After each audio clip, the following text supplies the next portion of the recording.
Welcome back to Reading Real Estate. We are going to dive right into chapter number 6 where we left off. So we're overcoming leads with online search.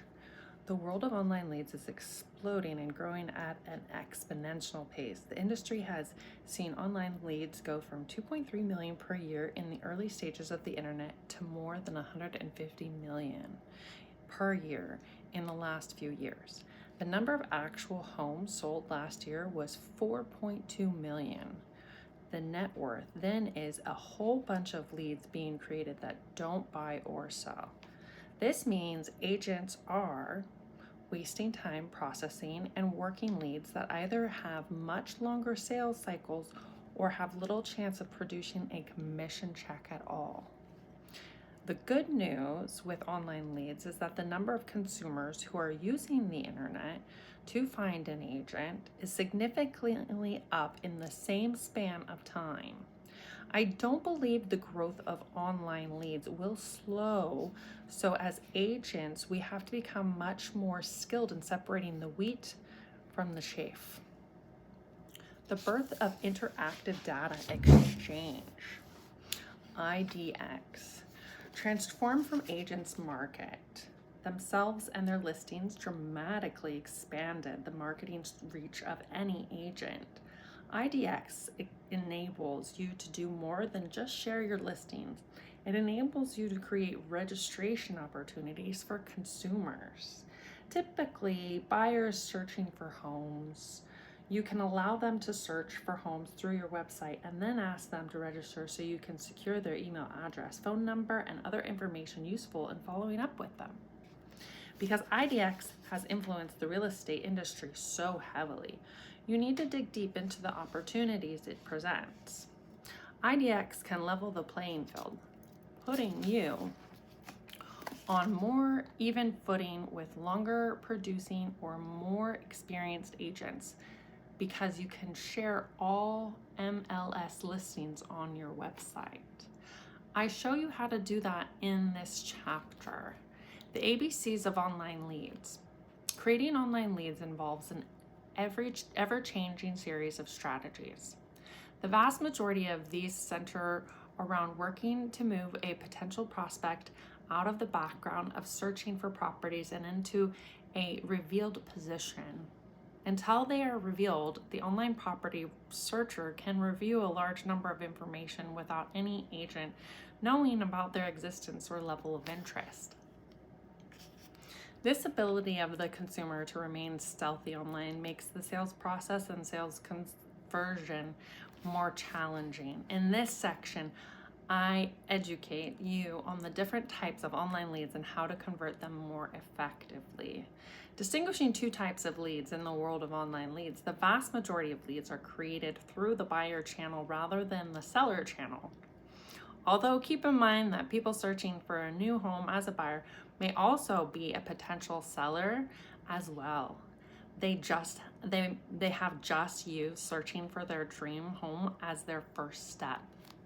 According to the National Association of Realtors, NAR, for 41% of the people searching online, the first step is to search for homes. It's not to contact a real estate agent. People first contact a real estate agent only 20% of the time. Going online and looking for a property on their own is the attraction. Individuals in the younger age demographic contact a real estate agent an even smaller percentage of the time because they're even more tech savvy. On the other hand, I believe the industry is starting to see an increase in the desire of the younger demographic to own real estate. The market is in the same early stages of moving to a more normal historic pattern, with 40% of all sales being the first-time home buyer category. In recent years, that category bottoms out at 17%. The result has been a larger portion of tech-savvy buyers. The percentage of buyers whose first action is to read and gather information about the home buying process has also moved to 11%. With this shifting and changing, it's helpful to identify two basic leads: online forced registration leads, direct inquiry leads.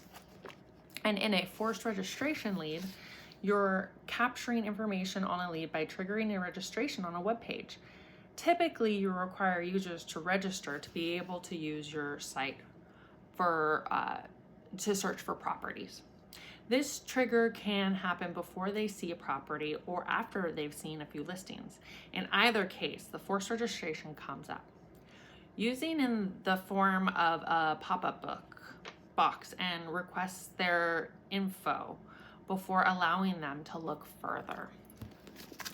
If you've experienced forced registration, you may be thinking, I don't like, so I don't fill out the form and go somewhere else.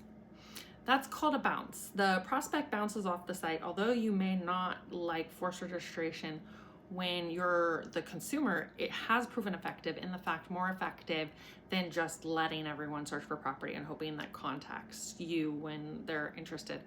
Unfortunately, that scenario isn't very likely.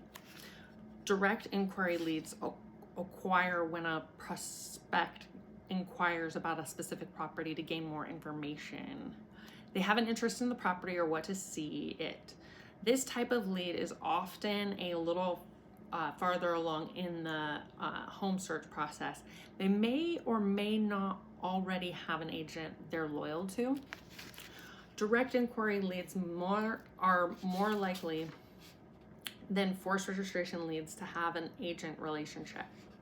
You also have to assume that if they're inquiring about a property, they've probably asked other agents about different properties. You must be prepared for competition for this buyer prospect. With the new regulations for the NAR settlement, agents must get a buyer agency contract signed before a house can be shown, which means the odds that a direct inquiry lead has already done that with another agent is higher today than it's used to be. Also, many buyers, due to the new NAR regulations that agents must follow, will be looking to access properties they have interest in through listing agents. The perception is that it will be less of a hassle, less obligation for them, and potentially commission savings are clearly the thoughts of some buyers. Dealing with the prospect brush off. Agents frequently get sidetracked by a reflective no called a brush off. Any type of prospect can give you a typical brush off, such as one of those. I'm just looking, I'm not ready to see a real estate agent, I was just curious. These are the responses you receive more than 85% of the time from an online lead you follow up with on the phone. Why are brush offs so common? Let me put you in a scenario. You go to a store like Nordstrom to buy a new outfit. You walk in the door and the realtor clerk greets you. Welcome to Nordstrom's. May I help you? What is your instantaneous response? Almost every time you say, no, I'm just looking. Am I correct? The response you give is one you probably use thousands of times. Just like anyone else, you stick with what has worked. It's also what an online buyer does. They have the same shopping experience you have, and they know the script to get rid of a salesperson with ease. The online prospect is trying to disengage you or potentially even discourage you from ever calling back. They're trying to show a lower level of motivation so you move on to another prospect. Your objective is to elongate the call so you get beyond the reflexive no and expand the conversation. Let me give you 2 suggested scripts that work extremely well to move forward to the typical brush offs. Just looking. I certainly understand that you're probably in the information gathering stage. Would that be correct? Let me ask you this. It seems like you're looking for a blank, blank, blank. If you find something you really liked, something you spoke to you, or just a great value or what would happen, so it might prompt you from just looking to move right into a more attractive buying mode. Is that what I'm hearing?